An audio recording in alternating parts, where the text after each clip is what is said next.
Sedikit informasi bahwa nama Nisa di film ini saya ubah ke Anis, dan itu pun saya ubah bukan sengaja, tapi jujur memang tidak sengaja. Mungkin karena saya bahas film lain itu sering ada nama Anisnya, jadi mohon maaf kalau ada sedikit kekeliruannya. Terima kasih.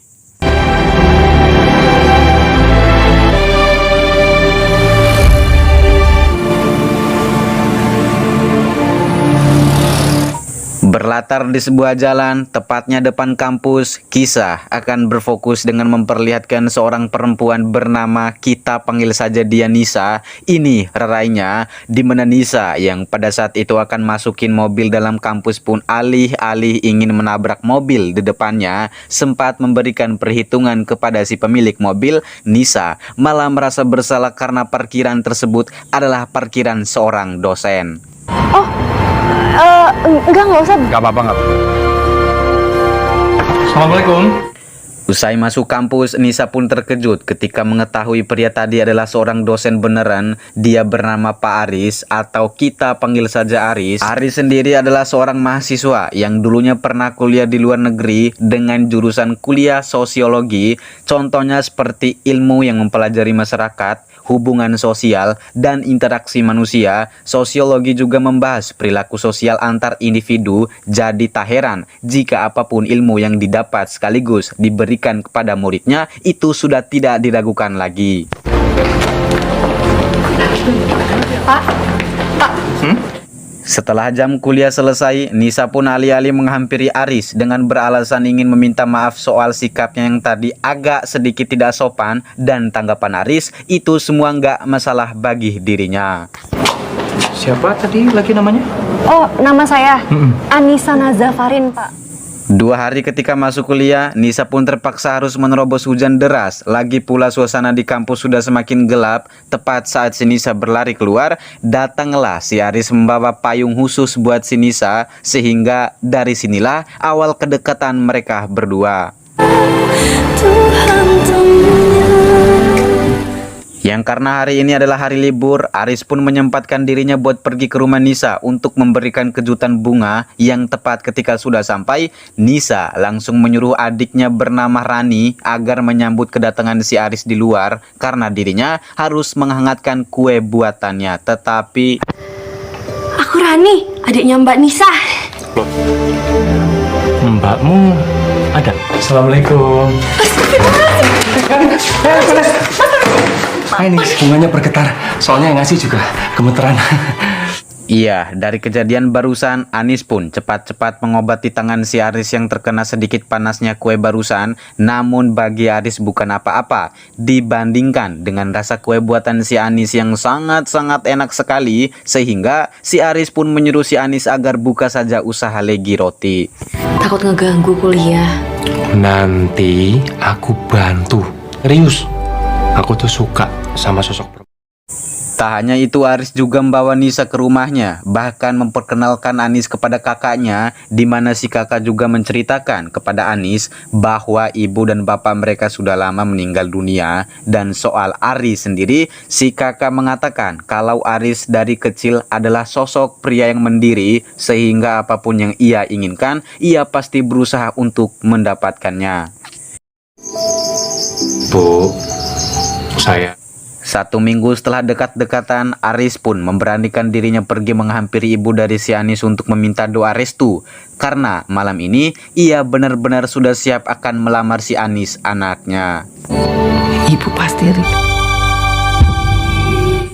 Malamnya lamaran, paginya menikah, kebahagiaan, rasa haru tentu menginari wajah ibu si Anis dan 2 pengantin baru, serta semua keluarga yang sempat hadir dalam acara tersebut. Nggak ada banyak kata-kata, si ibu hanya memberikan 1 amanat atau 1 perjanjian kepada Aris, kalau Aris sendiri harus menjaga dan membahagiakan Anis, anaknya.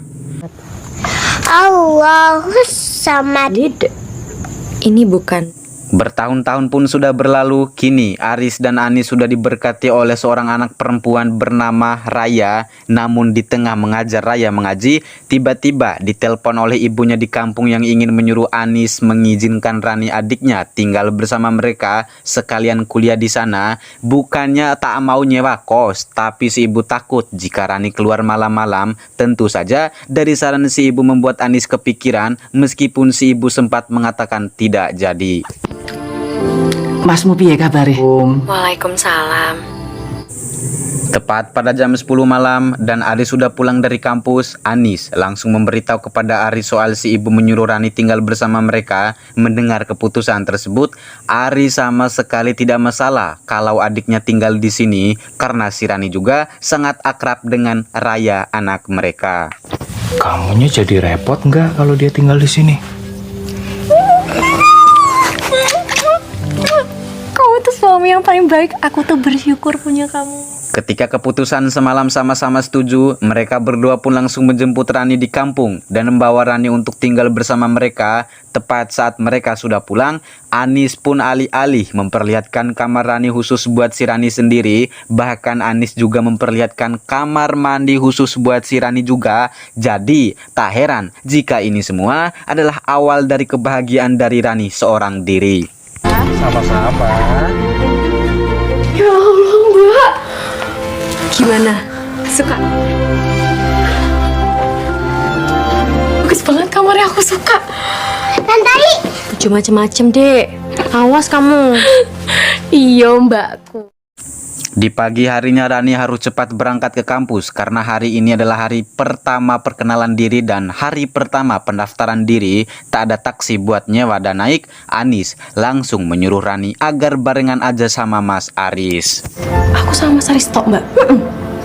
Mbak udah ngobrol sama Mas Aris, jadi pulangnya bebas. Iya Mbak, tapi Jadi bareng nggak, Ran? Jadi. Bismillah, lancar semua ya. Semua, Mas. Singkat cerita, malam pun poek berfokus ke Aris yang bangun untuk minum di dapur. Namun alangkah terkejut dan pelanga-pelongonya si Aris ketika melihat si Rani keluar dari kamarnya dengan pakaian yang tidak seharusnya dilihat. Tak mau berpikir negatif, Aris pun memutuskan untuk kembali ke kamarnya dan memberitahu Anis kalau ia baru saja tidak sengaja melihat Rani keluar dengan celana pendek. Itu. Nggak sengaja amprokan sama adekmu. Ya Allah, Rani. Tapi jangan dimarahi ya. Ngomong baik-baik. Di keesokan harinya setelah sudah selesai dengan urusan pendaftaran, kini Rani bisa masuk kelas yang kebetulan dosennya adalah Aris, kakak iparnya. Selain itu, perempuan bernama Alia di samping Rani juga mengatakan jika Rani sangat beruntung mempunyai kakak ipar seperti Aris yang pinter, yang ganteng, dan baik hati. Bukan hanya dalam kelas saja, Alia juga memuji Aris di kantin yang membuat Rani senyum-senyum sendiri. Saat ini apa tuh? Pertama, doi ganteng. Ketiga, doi ganteng dan pinter pol. kok tanya gua? Gua kan laki. Hari demi hari pun sudah berlalu, terlihat Rani sendiri sedang mandi. Namun Rani di sini harus pindah ke WC kakaknya karena keran di WC-nya tiba-tiba rusak. Tanpa sadar jika di luar ada si Aris yang langsung masuk membawa Raya ke kamarnya, sehingga inilah yang terjadi. Assalamualaikum.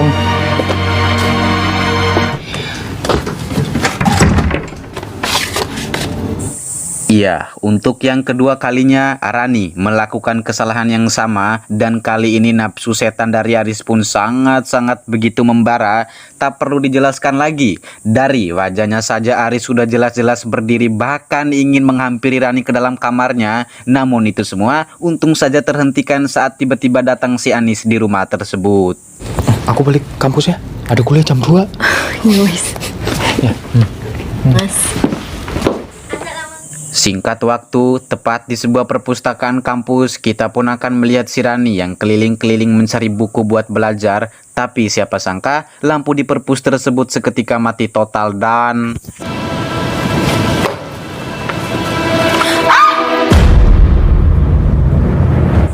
Ya, Rani pun diseret oleh segerombolan pria dan memasukkan Rani ke dalam gudang kampus. Sempat ingin melakukan pelecehan kepada Rani, segerombolan pria ini harus babak belur saat kejadian itu diketahui oleh Aris yang tak sengaja mendengar teriakan dari Rani adik iparnya.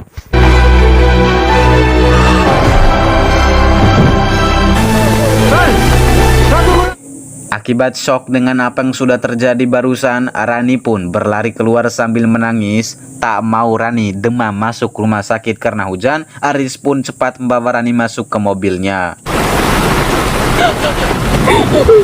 Mudah aman sama Mas. Di dalam mobil inilah adegan romantis mereka berdua pun lagi-lagi membuat Aris dan Rani semakin lebih dekat lagi.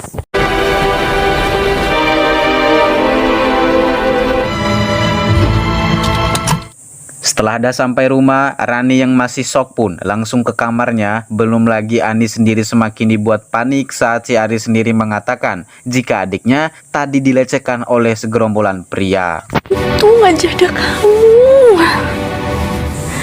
Di keesokan paginya, Aris sendiri nampak sedang memperbaiki keran di WC Rani yang kemarin sempat rusak. Belum lagi di luar ada si Rani yang baru pulang dari kampusnya. Berharap suasana akan baik-baik saja, Aris harus basah ketika air tiba-tiba meledak. Mendengar kepanikan Aris, kakak iparnya, Rani yang tak tega pun langsung masuk untuk membantunya. Sehingga momen inilah awal dari percintaan sekaligus perselingkuhan mereka berdua.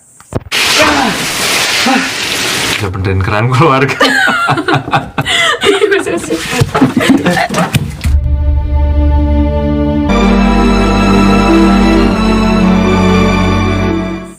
Tidak puas dengan adukan di kamar mandi kemarin, Aris yang sudah tercebur dalam nafsu setan pun alih-alih mengajak Anis ketemuan. Saya kira Aris bakal ngajak Rani ketemuan biasa, kayak makan, jalan-jalan.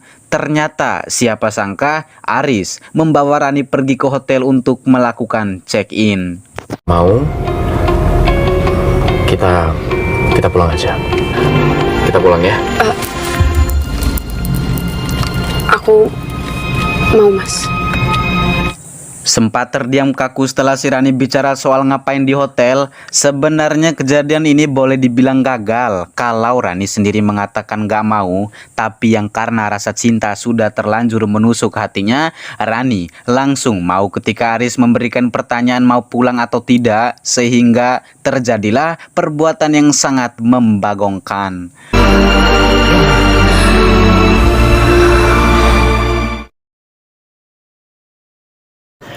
Di malam harinya, nampak Nisa pun curhat soal ada orang yang mau membantu memberikan tempatnya di Semarang buat Nisa meneruskan bisnisnya. Sebenarnya Nisa tak setuju jika harus meninggalkan Aris dan Raya, namun keputusan Aris lebih mendukung dan setuju kalau Nisa boleh-boleh aja pergi karena biar gimana pun itu adalah impiannya dari dulu yang kemungkinan ini mungkin saja. Alasan Aris mengatakan itu semua supaya ia bisa leluasa menghabiskan waktu bersama Rani adik iparnya.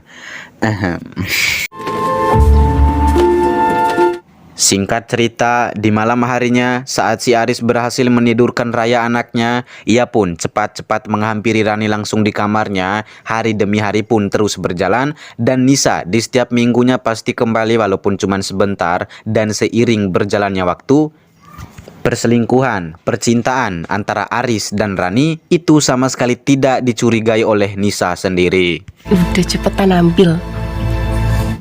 Selesai melakukan aha-aha, Rani yang tak mau Nisa mengetahui perselingkuhannya pun memutuskan untuk mengambil handphone milik si Aris dan mengganti nama kontaknya menjadi Pak Junaidi 2 agar kalaupun Nisa mengecek HP si Aris, Nisa nggak mencurigai hubungan antara mereka berdua. Beberapa menit kemudian, Nisa pun tiba-tiba muncul di waktu Aris bersama Rani masih dalam kamar. Coba aja Nisa di sini langsung ke kamar Aris, pasti semuanya akan terbongkar. Namun untung saja Nisa terlebih dulu pergi ke kamar Raya dan ada sedikit kesempatan untuk Rani bersembunyi.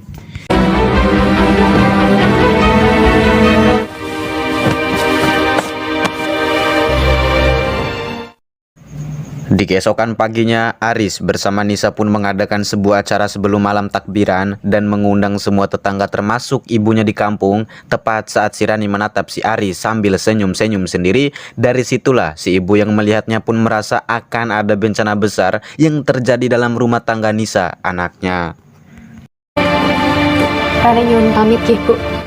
Sempat mampir di rumah si ibu, Rani langsung diberikan teguran keras dari si ibu yang mengatakan jangan macam-macam di rumah kakaknya, tanpa tahu jika perselingkuhan Aris bersama Rani sudah dimulai dari kemarin. Singkat cerita, kita pun berfokus ke Aris yang mengisi ban mobilnya, dan kebetulan di sini HP si Aris dipegang oleh Raya, sehingga Rani yang tak mengetahui hal itu pun langsung menelpon Aris. Dari sinilah kita akan melihat kepintarannya Raya saat ia tak memberitahu bapaknya bahwa barusan ada telepon dari Pak Junaidi atau si Rani. Raya langsung memberitahu ibunya kalau tadi ia mendengar suara perempuan, tapi nama kontaknya Pak Junaidi 2. Dari cerita Raya semalam, Nisa yang merasa curiga pun memutuskan buat menghampiri teman kampusnya dulu. Dia bernama Manda. Alhasil, Nisa langsung mengungkapkan bahwa kedatangannya kemari ingin si Manda memberikan saran kepadanya apa yang ia harus lakukan, karena ia di sini semakin curiga kalau Aris suaminya sedang berselingkuh. Aku udah ngerasa kayak gitu. Sebagai sahabat yang baik, Manda pun memberikan saran kepada Nisa, ada baiknya ia harus mengecek mobil Aris apakah ada hal yang mencurigakan, dan cek HP-nya apakah ada chat yang mencurigakan, sekaligus diam-diam memantau Aris kemanapun Aris pergi. Bisa basi. Itu dia, makanya. Siomay. Jujur saja Pak Junaidi sendiri sudah tahu hubungan Aris dan Rani, dan Pak Junaidi juga bisa saja langsung memberitahu Nisa, tapi yang karena tak mau ikut campur dalam masalah orang, Pak Junaidi tetap memilih diam, karena Pak Junaidi tahu betul bahwa sebesar apapun rahasianya pasti akan terbongkar juga. Ingin baju buat satu malam, aku kayaknya... Di malam harinya, Aris pun menyuruh Anis agar menyiapkan baju untuk dirinya, karena malam ini dia harus lembur di hotel bersama Pak Junaidi buat menyelesaikan dokumen penting, di mana Anis yang masih curiga kalau Aris akan membohonginya pun membuat rencana buat memantau sekaligus mengikuti Aris diam-diam ke hotel. Iya, Mas. Oh, betul.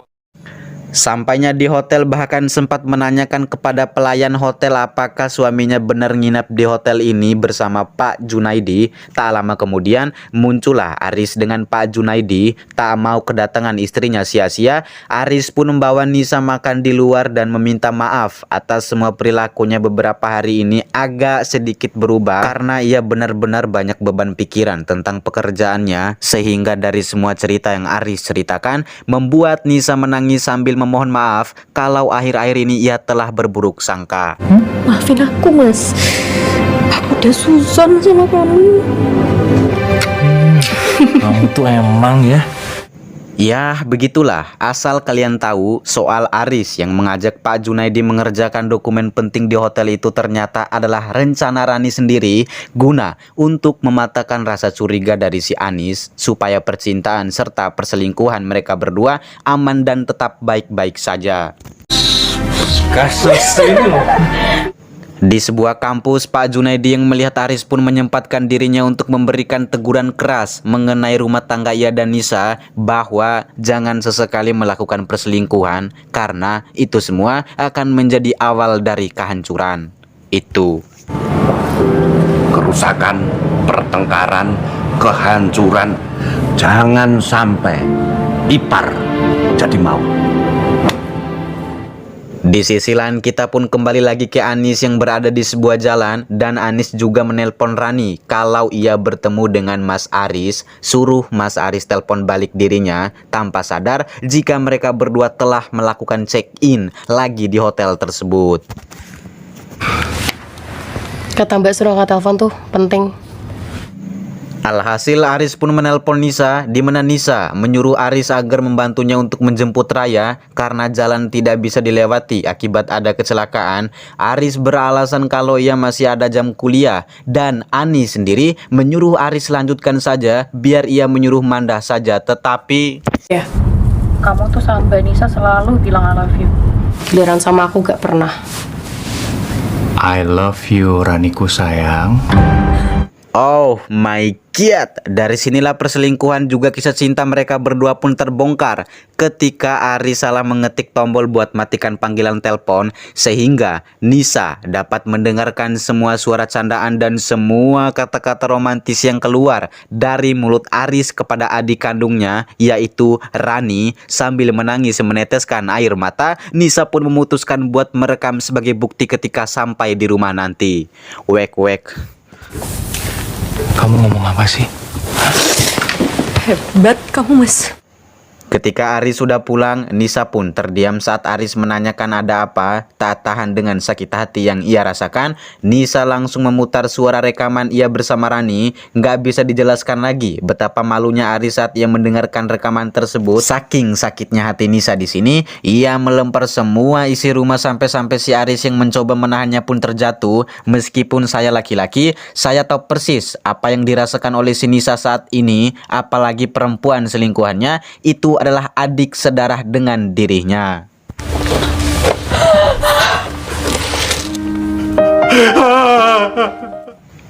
Meskipun kakinya sedikit terluka, Anis pun berusaha tetap kuat dan langsung pergi ke rumah ibunya yang kebetulan di situ ada si Rani adiknya sehingga Kaki Mbak kenapa?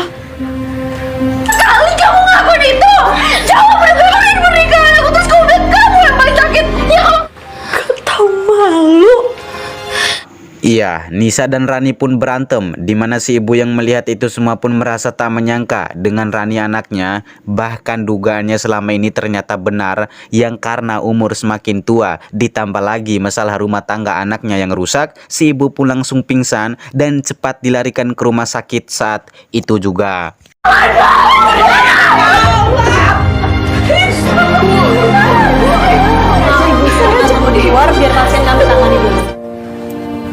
Ibu. Nggak mau biarin Nisa semakin capek pulang pergi, si ibu pun meniatkan dirinya buat rawat saja di rumah si Nisa. Sebenarnya Nisa tak mau balik lagi ke rumahnya karena ia sangat muak melihat wajah si Aris. Tapi demi permintaan si ibu, Nisa terpaksa melakukannya. Mau sampai kapan sih diemin aku kayak gini, Nis? Terus mau apa? Apalagi yang mesti dibicarakan? Seiring berjalannya waktu, perjuangan Nisa berbulan-bulan kini telah membuahkan hasil. Dengan bisnis rotinya sudah tersebar di mana-mana. Tapi meskipun itu terjadi, Nisa masih terhanyut dalam kesedihan karena ia nggak menyangka sama Aris dan adiknya telah mengkhianati dirinya. Melihat itu semua, Manda sebagai sahabatnya pun mencoba untuk memberikan semangat kepada Nisa. Seenaknya semua orang itu beli cake mulu. Cake buat Di malam harinya tepat ketika Nisa sedang membaca Al-Quran, ia pun merasa terganggu saat mendengarkan mual dari si Rani adiknya. Penasaran akan terjadi apa-apa sama adiknya, Nisa pun mencoba menghampirinya dan...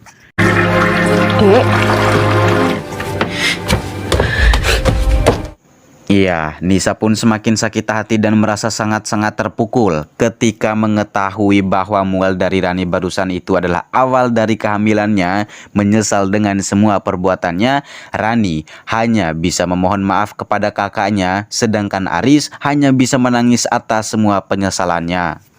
Caranya aku benerin ini semua gimana? sama ayahnya. Mbak, aku yakin Mbak. Lisa. Di tengah suasana pertengkaran itu terus terjadi, si ibu pun datang dan memanggil Rani dan Nisa. Beliau mengatakan jangan bertengkar lagi karena kalian adalah saudara. Namun siapa sangka ternyata itu adalah kata-kata terakhir dari si ibu yang langsung tewas meninggal dunia saat itu juga.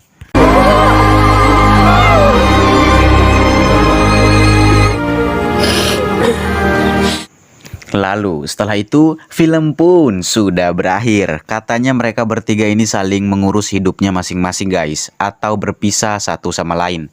Oke, mungkin segitu aja yang bisa Oji sampaikan pada video kali ini. Semoga kalian terhibur. Dan buat teman-teman, jangan lupa untuk subscribe dulu channel Oji, like, komen, dan share videonya. Oke, segitu aja. Dan saya Oji Serepet mau cabut dulu. Bye-bye.